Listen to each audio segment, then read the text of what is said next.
మహిళా రిజర్వేషన్ బిల్లుకు డిలిమిటేషన్ ను లింక్ చేయడం పెద్ద కుట్ర అని తెలంగాణ జాగృతి అధ్యక్షురాలు కల్వకుంట్ల కవిత ఆరోపించారు.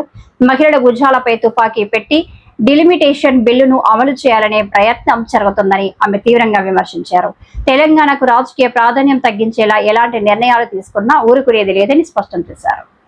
జై తెలంగాణ, జై భారత్. ఇవాళ మన మహిళలందరికీ అత్యంత ముఖ్యమైన రోజు. మహిళా రిజర్వేషన్ బిల్లు మీద పార్లమెంట్లో చర్చ జరుగుతుంది. అదేవిధంగా పార్లమెంటు నియోజకవర్గాల పెంపు విషయంలో కూడా ఈరోజు చర్చ జరగబోతా ఉంది. ఇక్కడ ఏదైతే యూనియన్ గవర్నమెంట్ ఉందో వాళ్ళది చాలా దారుణమైన కుట్ర ఉన్నది. మహిళలకు సంబంధించి 33% రిజర్వేషన్ ఆల్రెడీ పెంచినప్పటికీ దాన్ని ఇప్పుడు పార్లమెంటు నియోజకవర్గాల పెంపు డీలిమిటేషన్తో లింక్ చేయడం జరుగుతూ ఉంది. వాస్తవానికి రెండు కూడా సపరేట్ అంశాలు. వాటిని రెండింటిని కలిపి మహిళల భుజం మీద తుపాకీ పెట్టి ఈ డీలిమిటేషన్ అనేటటువంటి అంశాన్ని కాల్చాలనే ప్రయత్నం కేంద్ర ప్రభుత్వం చేస్తుంది. అయితే కేంద్రం ఇప్పుడు ఏం చెప్తుందంటే అన్ని రాష్ట్రాల్లో కూడా 50% బ్లాంకెట్గా పెంచుతాము, దానివల్ల మీకు నష్టం జరగదని చెప్తుంది. చూడ్డానికి ఉపరితలం మీద మాత్రం కరెక్ట్ అనిపిస్తుంది ఆర్గ్యుమెంట్.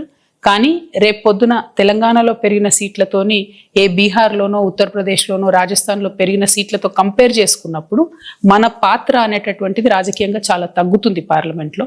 సో మేము యూనియన్ గవర్నమెంట్ని తెలంగాణ జాగృతి నుండి డిమాండ్ చేసేది ఒకటే.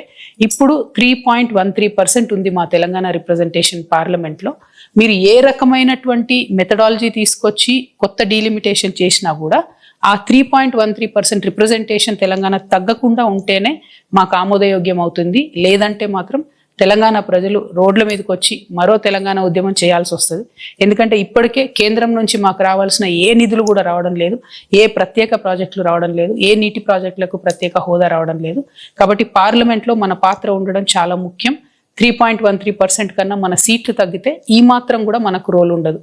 ఇంకొక విషయం, కేంద్ర ప్రభుత్వం దుర్మార్గంగా మహిళా బిల్లును డీలిమిటేషన్కి లింక్ చేస్తుంది.